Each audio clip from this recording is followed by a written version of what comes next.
Is The Division the new Destiny, or is it something entirely different? Hello there, my fellow open world gamers. What's up? It's Robbie with Open World Games, and we're taking a look at the key differences and similarities of Destiny and The Division. So we'll start off with the important bit. Unlike Destiny, The Division is set in reality, so no zombies, no monsters, nothing like that. This is a Tom Clancy tale, so realism is going to be king here. And also, unlike Destiny, the world is going to be seamless. Now, while Destiny has several worlds to explore, the Tower, Mars, Venus, and the like, The Division is set in one seamless open world, so that means no load time. This is one of my favorite parts about the game.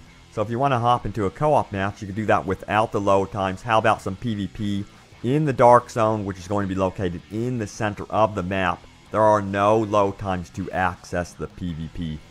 This, again, is really an awesome feature, and I love that there's going to be very limited load times. I think that every open world game should be striving for that at this point. And you know what? You can seamlessly go into your base of operations, your home, to upgrade gear, items, and buy and sell stuff. You can also seamlessly enter the hub space, think Destiny's Tower here, and safe houses to meet up with other players. Again, you'll notice seamless being a keyword to The Division. Now, as for weapons, both games have a ton of these, of course, and loot is going to be a huge focal point for both of them as well. The difference is that Destiny has weapons that have unique skills and abilities you can unlock as you complete challenges and unlock them to your weapon. The Division has abilities attached to weapons called weapon talents. To unlock these, though, you have to reach a certain amount of stamina, firearms, or electronics. To do this, you need to have the armor or gear to equip to reach a certain amount of, say, stamina to unlock a specific talent. So just to give you an example, let's say you have a talent that gives you 50% extra damage with 2 consecutive headshots or something like that. But to unlock that talent, that ability, you need 50 stamina. Well, you're going to need a bulletproof vest or gloves that total over 50 stamina to unlock that talent on your weapon. So as you can see, what you have equipped on your body directly impacts your weapon talents. I think it's a really cool system, and I cannot wait to dive into it more. Now, Destiny's weapons also have scopes and attachments pretty much locked to the weapons. The Division is different in that you can obtain, say, a scope and equip it to your ACR, and then unequip it and put it on another weapon. And attachments are littered everywhere through the world and also come with their own bonuses and modifiers. And this sort of freedom also carries over to the class system. While Destiny has 3 classes and subclasses, in The Division there are no classes. You are given complete freedom to mess around with your skills at any time.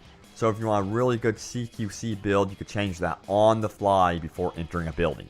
The Division also allows you to craft weapons from scratch through a variety of different lootable resources, and these resources are color-coded by blue, purple, orange, and so on, hotter colors being the most rare. So if you like creating things, crafting will definitely be your thing. Now, you're probably also wondering about customization. Now, The Division also has customization like Destiny. You can choose from preset faces, add tattoo scars, and more, but the real customization comes in the layered armor system.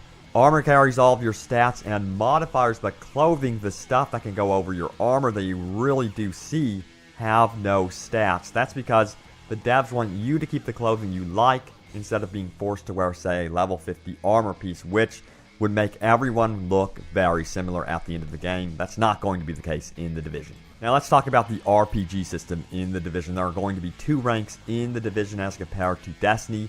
You can kind of compare these ranks to Vanguard and Crucible ranks, kind of. The Division's overall max rank is going to be level 30, but you will also have a Dark Zone rank for PvP.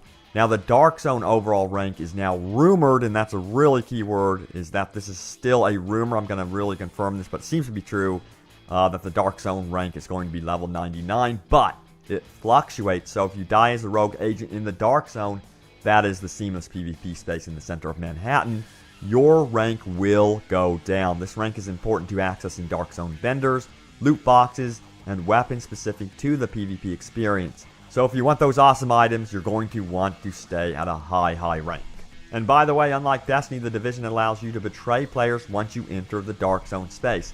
you'll become a rogue agent and have a bounty on your head, but you'll have the opportunity to steal other players' loot if you are good enough. This is so much freaking fun, and trust me, there's going to be a lot of trolls. And in the dark zone and in this space, there's also proximity chat, so you can communicate with other players and try to team up with them if they want to work with you, or they could team up with you for a little bit and screw you over in the end. So there's that dichotomy to the multiplayer.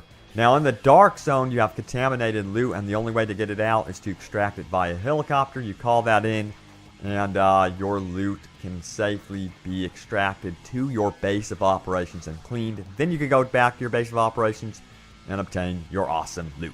And the end game is a little different than Destiny in that the enemies will reset to level 30, which is your max rank.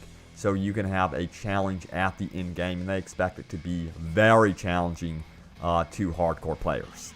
So there you guys have it, the key differences between Destiny and the Division. There's a lot of them. I cannot wait for the Division. And I think if you are a Destiny fan, this game will really please you. I think it's going to be also something very different.